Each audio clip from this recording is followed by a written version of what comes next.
성경 말씀은 마가복음 3장 13절에서 19절, 마태복음 10장 1절에서 4절, 누가복음 6장 12절에서 16절입니다.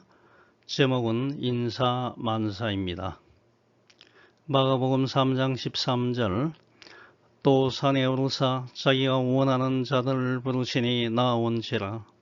이에 12를 세우셨으니 이는 자기와 함께 있게 하시고 또 보내사 전도도 하며 귀신을 내쫓는 권능도 가지게 하려 하심이라.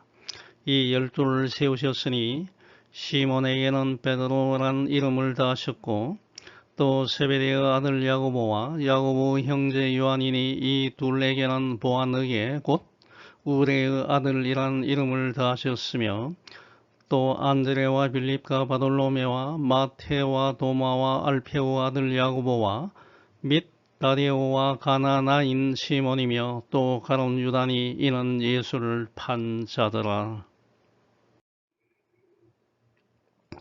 오늘 본문 말씀은 예수님께서 2차 갈릴리 사역을 시작하시면서 공생의 사역 2년째인 AD 28년 초에 산에 오르셔 12사도를 임명하신 내용입니다. 예수님께서는 갈릴리 지방을 두루 다니면서 천국 복음을 전파하셨으며 하나님 나라가 가까이 왔으니 회개하고 복음을 믿으라고 가르치시고 다양한 종류 병자들을 치유하시는 사역을 하였으나 목자 없는 양과 같이 흩어져 고생하는 수많은 백성들 혼자서 다 감당하실 수가 없었습니다. 이에 대하여 예수님께서는 마태복음 9장 36절에서 38절에 그 심정을 밝히면서 주수할 것은 많되 일꾼은 적다고 하시면서 주수할 일꾼들이 더 많이 필요함을 말씀하셨습니다. 이러한 배경하에서 예수님께서는 주수할 일꾼들인 천국 복음의 사역을 담당할 사도들을 세우셨습니다. 누가복음 6장 12절과 13절 보면 예수님께서는 산에 올라가셔서 밤이 새도록 하나님께 기도하시고 날이 밝자 제자들을 부르셨고 그들 중에서 12명을 뽑아서 사도로 구별하셨습니다. 사도는 헬라어로 아포스톨로스, 아포슬이며 그 뜻은 보냄을 받은 자입니다. 즉 보내는 자인 예수님의 메시지와 권위를 함께 가지고서 보내는 자를 대신하여 업무를 수행하는 사람입니다. 예수님은 12사도를 선정하실 때 기준은 예수님 자신이 원하는 사람을 불러서 임명하였으며 12사도를 선발하신 목적은 두 가지이었습니다. 첫째는 예수님과 함께 기거하면서 동행자로서 예수님의 삶과 사역에 참여시키는 교육을 시키는 것이었습니다. 즉 동거이었습니다. 둘째는 교육을 시킨 12제자를 선교하기 위해 파송하는 것이었습니다. 이러한 일을 담당할 12명 사도의 명단은 마가복음 3장 13절에서 19절, 마태복음 10장 1절에서 4절, 누가복음 6장 12절에서 16절에 나옵니다. 마가복음과 누가복음에서는 예수님을 핍박하고 죽이려는 음모가 고조되는 문맥들 사이에 예수님께서 12제자를 임명하신 기사가 배치되어 예수님께서 고난받고 십자가에서 죽으시고 부활 승천하신 이후에도 계속되어야 할 복음 전파 사역을 대비하여 12명의 사도를 선정하였음을 강조하고 있습니다. 반면 마태복음에서는 제자들의 사명이 복음 전파에 있음을 강조하기 위하여 전도 여행을 위해 파송하는 기사의 앞부분에 12명의 사도를 선발하는 기사를 배치하였습니다. 예수님께서 11명이 아닌 12명의 사도를 선발하신 것은 숫자 12가 이스라엘을 구성하는 12지파의 수와 동일하므로 영적 이스라엘을 상징하는 것이라고 생각할 수 있습니다. 기업에서는 사원들을 어떻게 선발합니까? 요즘 대학생들이 가장 취업하고 싶은 가장 인기 있는 회사가 어느 회사인지 아십니까? 2024년 인크루트 조사에 의하면 삼성전자가 1위입니다. 그 이유는 만족스러운 급여와 보상 제도 때문이었습니다. 그 다음 순서로는 네이버, 카카오, 현대자동차, CJ 아모레퍼시픽, CJ 제일제당, 대한항공, SK하이닉스, LG전자, S-오일 순이었습니다. 대학생들이 이런 회사를 선택하는 이유는 대부분 만족스러운 급여와 보상제도, 우수한 복리후생, 기업의 사업 가치와 미래 성장 가능성 때문이었습니다. 1969년 수원에서 창업한 삼성전자는 현재 전 세계에 200개가 넘는 자회사를 두고 있습니다. 2023년 보고에 의하면 삼성전자의 매출액은 약 259조 원, 영업이익 43조 원을 기록했습니다. 2024년 대한민국 1년 예산이 656조 정도 되니 국가 예산의 49%에 해당하는 금액을 삼성전자가 매출을 내고 있는 셈입니다. 삼성전자의 인재상은 열정, 패션이었습니다. 사실 패션이라는 단어는 예수님의 십자가 순환과 열정을 의미하는 데 사용하는 단어인데 삼성전자가 이 단어를 복사하여 사용하고 있다니 참 놀랍습니다. 삼성전자는 끊임없는 열정으로 미래에 도전하는 인재를 추구한다는 것입니다. 인재 제일, 최고 지향, 변화 선도, 정도 경영, 상생 추구를 핵심 가치로 정하여 자기들 나름의 기준을 정하여 우수한 인력을 채용하고 있습니다. 즉 인사가 만사라고 판단하여 신입사원을 선발하고 있습니다. 삼성전자가 사원을 선발할 때 기준이 있습니다. 먼저 지원자가 직무에 대한 역량을 쌓기 위해 노력하고 성취한 내용을 평가하는 직무 적합성 평가입니다. 즉 전공 과목 이수 내역과 직무 관련 활동 경험과 에세이를 바탕으로 지원자의 역량을 평가하여 이 평가를 통과한 지원자는 삼성 직무 적성 검사, 일명 글로벌 삼성 애프티튜드 테스트, GSAT를 통과해야 합니다. 매년 채용 후 경우에 GSAT 시험을 친 사람은 약 20만 명이었습니다. 삼성이 채용한 사원은 연간 약 1만 명 정도이기 때문에 경쟁률은 약 20대 1입니다. GSAT 시험은 단편 지식보다는 주어진 상황을 유연하게 해결할 수 있는 종합적 사고 능력을 평가하는 검사입니다. 약 2시간에 걸쳐서 언어 논리, 수리 논리, 추리, 공간 지각 능력을 측정하는 시각적 사고를 파악하는 문제로 이루어져 있습니다. 이 GSAT와 소프트웨어 역량 테스트를 통과한 다음에는 1차, 2차 면접을 거쳐서 최종 선발됩니다.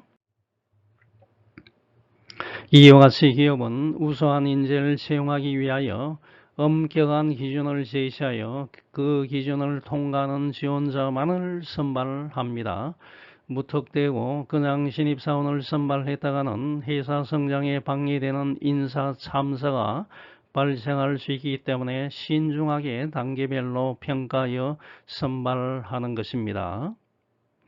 만일 예수님께서 12명의 사도를 선발하는데 선발 기준을 제시한다면, 만일 예수님께서 예수님을 믿을 수 있는 사람들의 기준을 제시한다면 과연 그 기준을 통과하는 사람들이 존재하겠습니까? 몇 사람이나 있겠습니까? 예수님께서 이 땅에서 사역을 하시고 그 이후에 십자가에 죽으시고 부활 승천하신 다음에도 계속하여 이 땅에서 하나님 나라의 복음을 전하기 위하여 직접 제자로 선발하신 사람들은 어떤 사람들이었는지를 살펴보면서 본문 말씀을 통하여 저와 여러분에게 주시는 세 가지 영적 교훈을 살펴보겠습니다. 첫 번째, 예수님의 선발 기준은 예수님이 원하는 사람들입니다.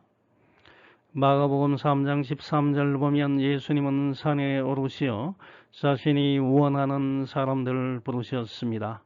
또 산에 오르사 자기가 원하는 자들을 부르시니 나온지라 라고 말하고 있습니다. 정확히 예수님께서 오르신 산에 대한 지명은 알 수 없습니다만 헬라어 원문을 보면 산을 지시하는 간사 토가 있어서 이 산은 예수님께서 평소에 자주 올라가셨던 산으로 판단할 수 있습니다. 일설에 의하면 예수님께서 산상수훈을 가르치셨던 하텐산 혹은 가버나움 북부의 고원지대가 가장 유력합니다. 어찌되었건 예수님께서 12제자를 부르시고 세우기 위하여 특별히 산을 선택하신 이유는 무엇입니까? 성경에서 산은 하나님의 계시가 인간에게 부여되는 장소이었습니다. 산은 신적 계시의 장소이며 하나님께 갈 수 있는 가장 가까운 장소를 의미합니다. 출애굽기 19장 20절 보면 하나님께서 시내산 꼭대기에 강림하시고 모세를 시내산 꼭대기로 부르시고 거기에서 십계명을 주셨습니다. 여호와께서 시내산 곧 그 산 꼭대기에 강림하시고 모세를 그리로 부르시니 모세가 올라가매라고 말하고 있습니다. 열왕기상 19장 8절 보면 엘리야가 40일 동안 밤낮으로 이동하여 호렙산에 들어가서 하나님의 세미한 음성을 듣고 힘을 얻어서 사역을 다시 시작하였습니다. 이에 일어나 먹고 마시고 그 음식으로 힘을 의지하여 40주 40년 가서 하나님의 산 호렙에 도착하였다고 말하고 있습니다. 오늘 말씀과 병행 구절인 누가복음 6장 12절 보면 예수님께서 산에 가서 밤새도록 하나님께 기도하고 날이 밝을 때 12제자를 선택하셨습니다. 이때 예수께서 기도하시러 산으로 가사 밤이 새도록 하나님께 기도하시고 라고 기록하고 있습니다. 12사도를 임명하는 일은 중대한 일이었기 때문에 누가는 예수님께서 밤새도록 기도하러 산으로 가셨다고 하는 것을 유일하게 기록하였습니다. 산은 예수님께서 하나님의 뜻을 얻기 위하여 밤새껏 기도하기 좋은 것이고 또한 지금 예수님을 쫓아오고 있는 많은 사람들과 예수님을 대적하는 사람들의 접근을 막을 수 있고 조용하여 제자들과 진지하게 이야기를 나눌 수 있는 곳이기 때문에 예수님은 12사도를 선택하실 때에 산에서 행하신 것입니다. 그럼 예수님께서 12사도를 선택하신 기준은 무엇입니까? 선정 기준은 예수님께서 원하는 사람이었습니다. 지금까지 예수님 앞에 나오는 사람들은 예수님의 의지와 관계없이 온갖 종류의 사람들이 나왔습니다. 예수님을 감시하기 위하여 예루살렘에서 파송되어 온 바리새인들도 있었고 헤롯 왕의 지시를 받고 온 사람들도 있었습니다. 또 자신의 몸이 아파서 병으로 고생하는 사람들은 병을 낫기 위하여 예수님을 찾아왔습니다. 예수님은 이 많은 사람들 중에서 자신의 제자로 선택한 사람들은 오직 예수님이 원하는 사람들이었습니다. 마가복음 3장 16절에서 19절에 그 명단이 나오는데 예수님께서 선택한 사람들은 당시 사회 지도층의 사람들이 아니었습니다. 상당한 부자들도 아니었습니다. 학문적 지식이 있는 사람들도 아니었습니다. 예수님께서 직접 선택하신 12명의 제자의 이름은 시몬 베드로, 안드레, 세베대의 두 아들 야고보와 요한, 빌립, 바돌로메, 도마, 마테, 알페오 아들 야고보, 다디오, 다른 이름으로 야고보의 아들 유다, 가나나인 열성당원 시몬 가롯 유다이었습니다. 가롯 유다 한 명만 유다 남쪽 지방 케리오트 남쪽 헤브론에서 12마일 떨어진 유다 남쪽 지방입니다. 케르요트 출신이고 나머지 11명은 모두 다 갈릴리 지역 출신이었습니다. 대부분의 사람들은 갈릴리 바다에서 고기를 잡아 팔아서 생계를 유지하는 어부들이었습니다. 시몬 베드로와 같이 결혼한 한 사람도 있었습니다. 세베대의 두 아들 야고보와 요한도 있었습니다. 이 두 사람의 어머니인 살로메가 예수님의 육신의 어머니인 마리아와 자매 사이로 추정되기 때문에 예수님의 이종 사촌으로 추정되는 두 사람도 있었습니다. 또 그 당시 사이에서 비난과 멸시를 받으며 당시 이스라엘을 지배하고 있던 로마 정부를 지지하는 세무원 마태도 있었습니다. 이에 반하여 로마 정부로부터 해방하고자 반정부적인 입장을 취하는 열심당원인 시몬도 있었습니다. 또 마지막에 예수님을 판 사람 가룟 유다도 있었습니다. 역설적으로 예수님께서 직접 선택하신 사람들 중에는 베드로와 같이 예수님을 부인하는 사람도 있었고 도마와 같이 예수님의 사역을 의심하는 사람도 있었고 심지어 예수님을 배반하여 은 30냥에 팔아넘긴 가룟 유다도 있었습니다. 이러한 사람들을 예수님께서 원하셔서 선발하였다니 참으로 놀라운 일입니다.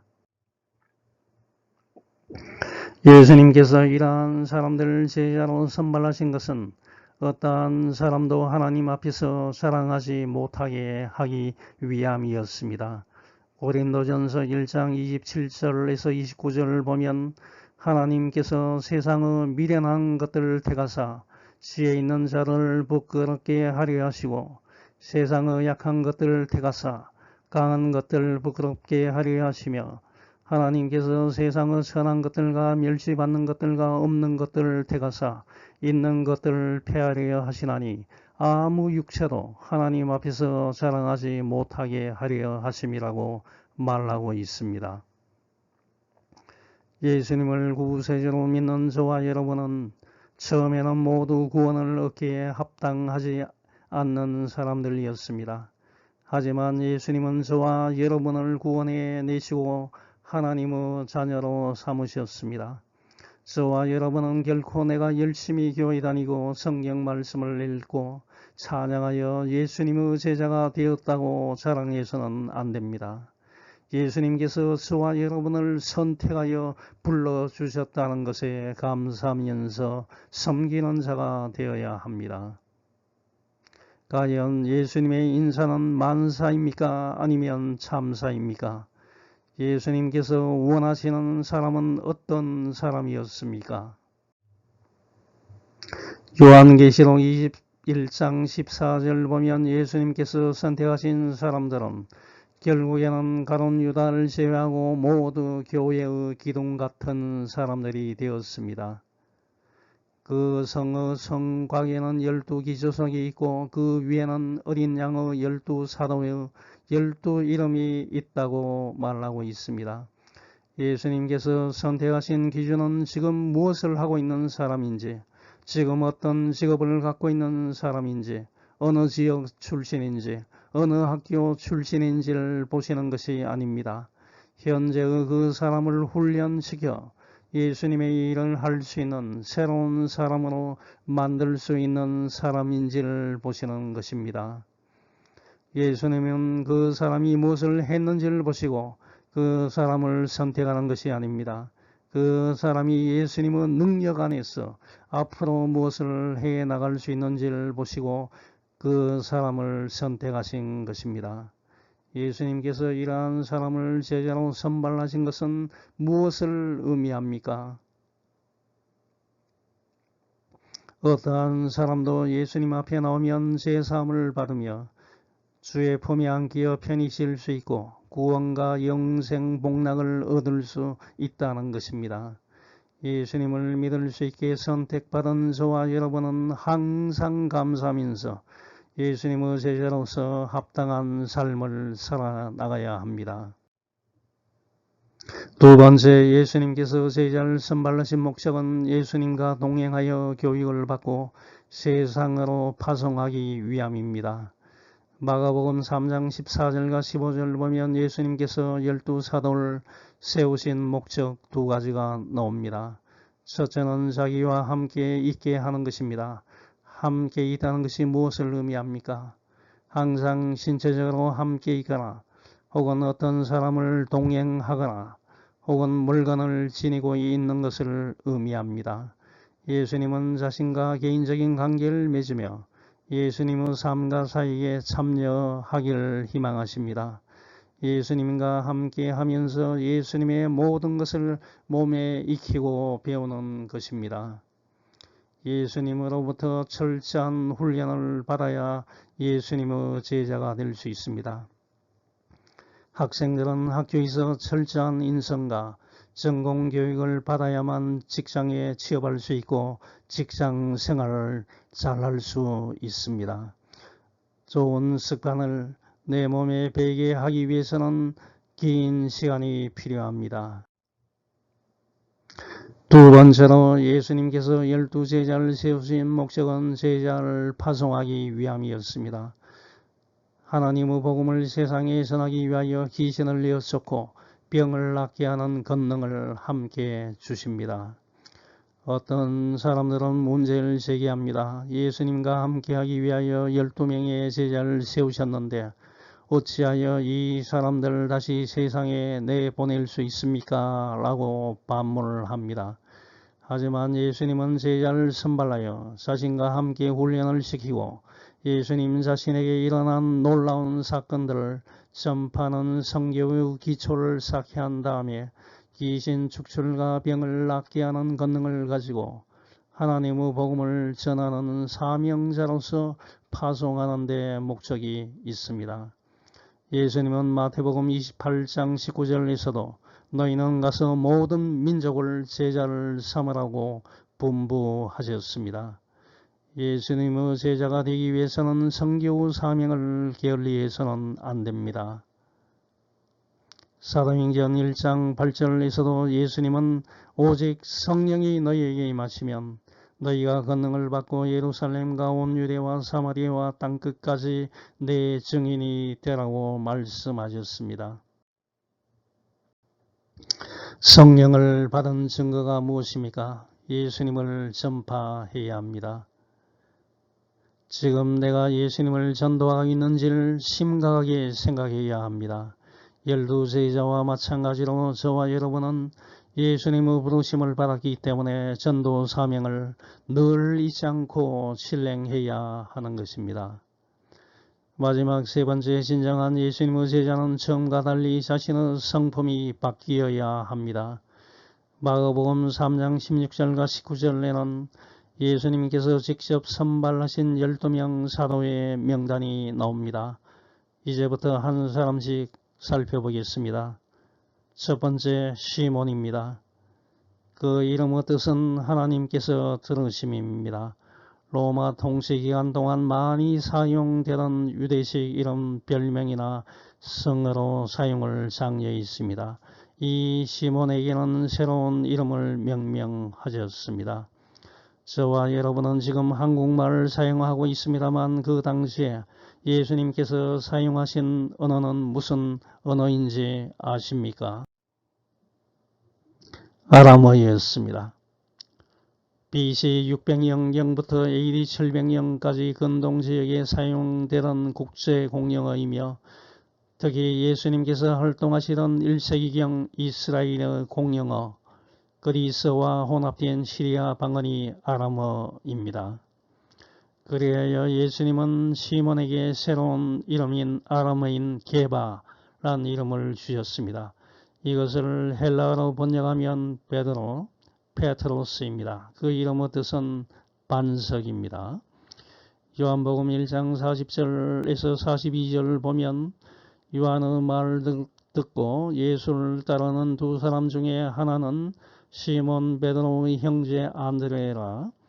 그가 먼저 자기의 형제 시몬을 찾아 말라되 우리가 메시아를 만났다 하고 데리고 예수님께로 오니 예수님께서 보시고 이르시되 내가 요한의 아들 시몬이니 장차 게바라 할 것이라고 말씀하셨습니다. 마태복음 16장 13절에서 16절로 보면 예수님 일행이 빌립보의 가이사랴 지방에 도착했을 때 예수님께서 제자들에게 너희는 나를 누구라고 하느냐라고 질문했을 때 제자들 중에서 시몬이 주는 그리스도시요 살아계신 하나님의 아들입니다 라고 대답했을 때 예수님께서 칭찬하시면서 이 반석 위에 내 교회를 세우겠다 라고 하신 데서 유래한 이름입니다. 시몬 베드로는 벳세다의 어부 출신으로서 생업에 종사하는 중에 예수님의 부르심을 받았습니다. 이때 시몬은 이미 결혼하였으며 장모와 함께 살고 있었습니다. 그는 학문이 없는 평범한 사람이었습니다.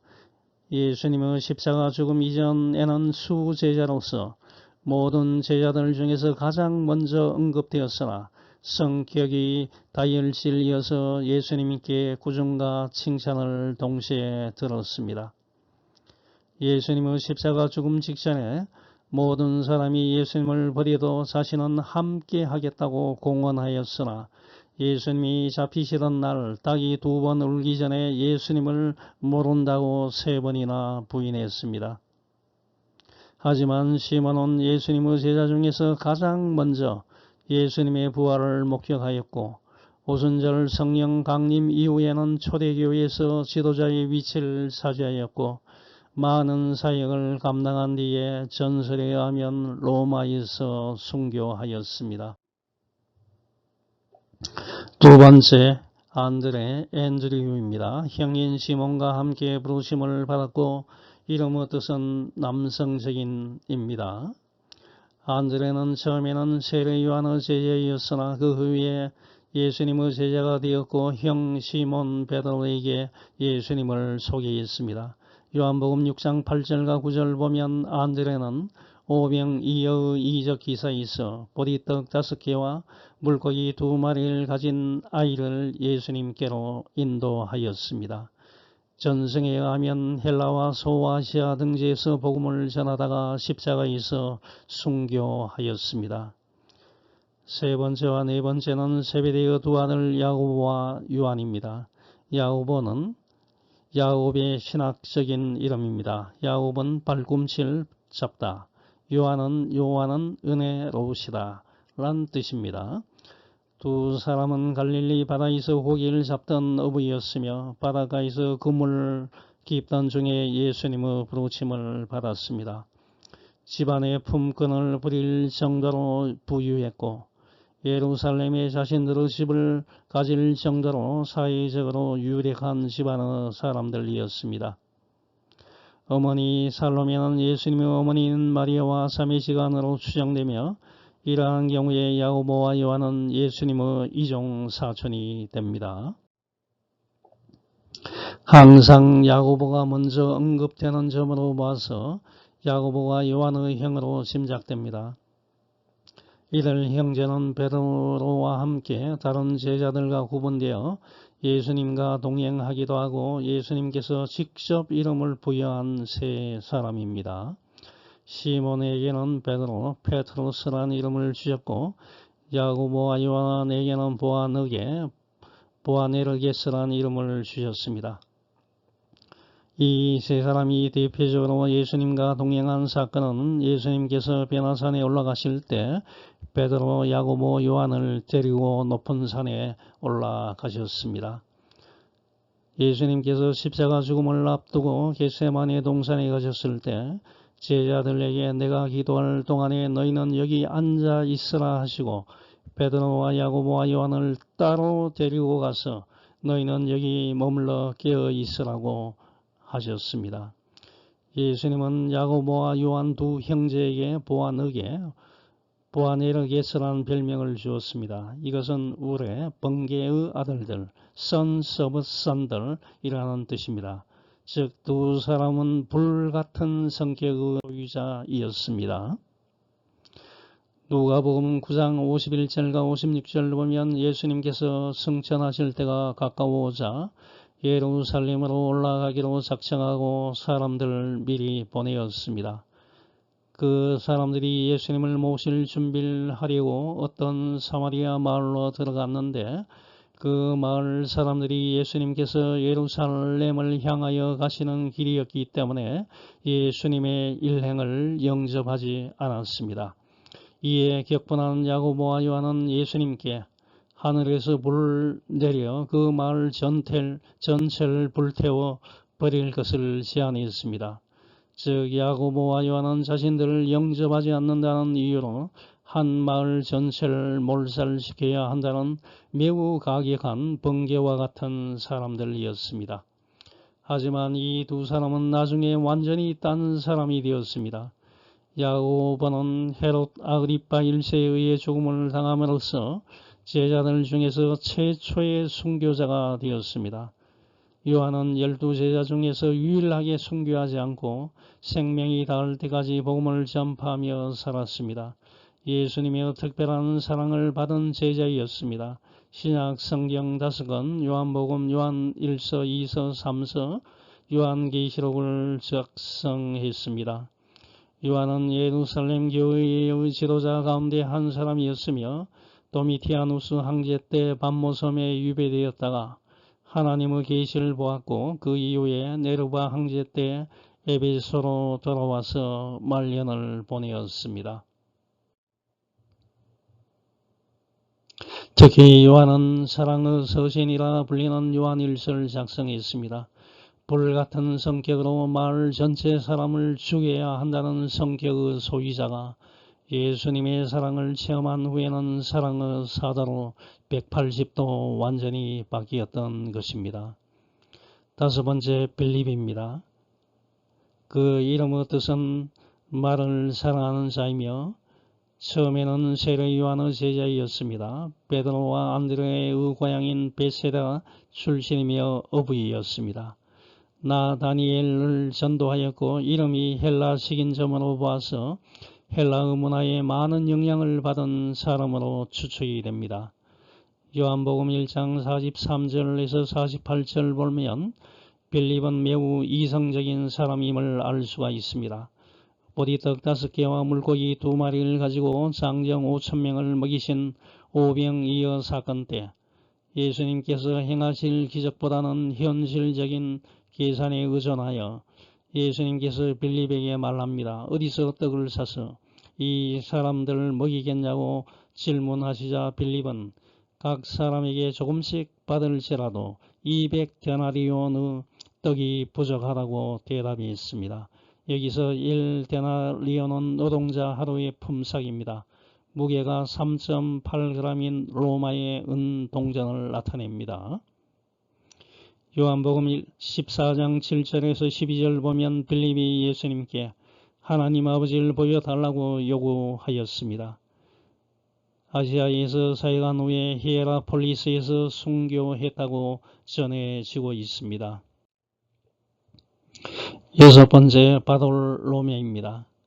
자기 아버지의 이름을 딴 것으로 돌로메의 아들이라는 뜻입니다. 제자 이름 명명 순서에서 빌립 다음에 위치하고 빌립 가까이에 기록되어 있기 때문에 빌립이 전도했던 나 다니엘과 동일 인물로 추정되고 있습니다. 7번째 매튜입니다. 뜻은 하나님의 선물입니다. 세간에서 부름받을 당시에 레위라는 이름을 가지고 있었고 직업이 세무원이어서 유대인들로부터 많은 멸시와 천대를 받았습니다. 예수님의 부름을 받은 후에는 자신의 모든 것을 버리고 과거의 삶을 회개하고 변화되어 마태라는 이름을 받았고 마태복음을 기록하였습니다. 8번째 도마입니다. 디드모 쌍둥이라는 아람어 이름을 가지고 있었습니다. 요한복음 11장 16절 보면 도마는 예수님에 대한 충성심을 표하면서 다른 제자들에게 우리도 예수님과 함께 죽으러 가자라고 말하면서 예수님에 대한 충성을 표했지만 실제로 부활하신 예수님이 나타났을 때에는 믿지 못하고 의심하여 예수님 손의 못자국과 옆구리의 창자국을 확인하고서야 믿었습니다. 전승에 따르면 초대교회 당시에 인도에 가서 복음을 전하다가 순교하였습니다. 아홉 번째, 알페오 아들 야고보입니다. 작은 야고보라고 불리었으며 그의 어머니는 예수님의 어머니인 마리아와 같은 이름을 가졌습니다. 마가복음 2장 14절 보면 세몬 마태가 알페오 아들 레위라고 불리었기 때문에 이 알페오가 알페오 아들 야고보에 나오는 알페오와 동일 인물이면 작은 야고보는 마태와 형제 사이로 추정할 수 있습니다. 열 번째, 다데오입니다. 이름의 뜻은 사랑스러운 자, 칭찬함입니다. 누가복음 6장 16절과 사도행전 1장 13절을 보면 야고보의 아들 유다라고 기록되어 있습니다. 외경에 수리아 등지에서 전도 활동을 취급한 다데오 행전이라는 책이 있습니다. 11번째, 가나나인 시몬입니다. 종종 열심당 셀롯당 시몬으로 언급이 됩니다. 여기서 가나나인은 그의 출신 지역을 나타내는 것이 아닙니다. 이스라엘을 로마의 압제로부터 해방시키기 위하여 결성된 열심당 셀롯 땅을 의미하는 아람어 카난에서 나온 것입니다. 그러므로 시몬은 로마 제국으로부터 이스라엘의 주권 회복 운동에 참여하고 있었음을 알 수 있습니다. 마지막 가룟 유다입니다. 그는 케리오트 출신의 사람입니다. 예수님을 팔아넘긴 자입니다. 유다를 제외한 11명의 제자는 모두 갈릴리 출신이었습니다. 세몬 마태가 있음에도 불구하고 유다가 모임에서 해결 담당한 것을 보면 재정을 관리하는 능력이 탁월했던 것으로 보입니다. 예수님은 정치적 메시아가 아니라 고난받는 메시아이며 십자가의 죽으심으로 구속 사역을 이루신다는 메시아 사역을 이해하지 못하고 은 30냥의 예수님을 유대교 제사장들에게 팔아넘겼고 곧 예수님을 팔아넘겼다는 자책감에 휩싸여 스스로 목매어 자살하였습니다. 이와 같이 예수님의 제자는 예수님의 제자가 된다면 그 성격이나 모든 것이 변했습니다.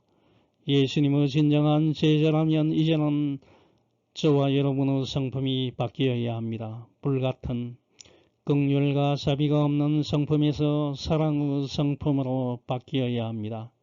자기중심적인 성품에서 남을 배려하는 성품으로, 남을 힘들게 만드는 성품에서 남을 즐겁게 하고 희망을 주는 성품으로, 부정적인 시각의 소유자에서 긍정적인 미래지향적인 성격의 소유자로 바뀌어야 합니다.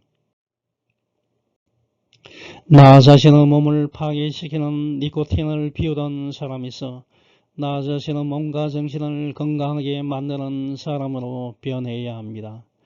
타고난 성품은 없습니다. 끊임없이 열심히 나 자신을 좋은 성품의 소유자로 만들어야 합니다.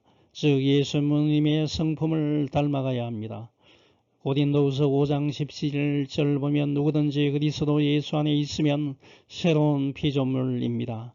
이전 것은 다 지나가고 보라 새 것이 되었습니다. 라고 말하고 있습니다. 새로운 피조물은 새로운 성품을 가져야 하는 것입니다. 이제 결론을 맺습니다. 오늘 본문을 통하여 예수님께서 제자를 부르시고 세우신 목적은 예수님과 함께 하시고 교육을 받고 전도를 위해 세상으로 파송하기 위함이었습니다. 예수님의 제자 중에는 친로마주의자인 세몬 마태와 반로마주의자인 열심당원 시몬 어부 등 상반된 이데올로기를 가진 사람들이 있었습니다. 이 모든 사람들이 복음 전도자가 되었다는 것은 하나님 나라의 복음은 이념을 초월하는 유일한 진리임을 알려주어 있습니다.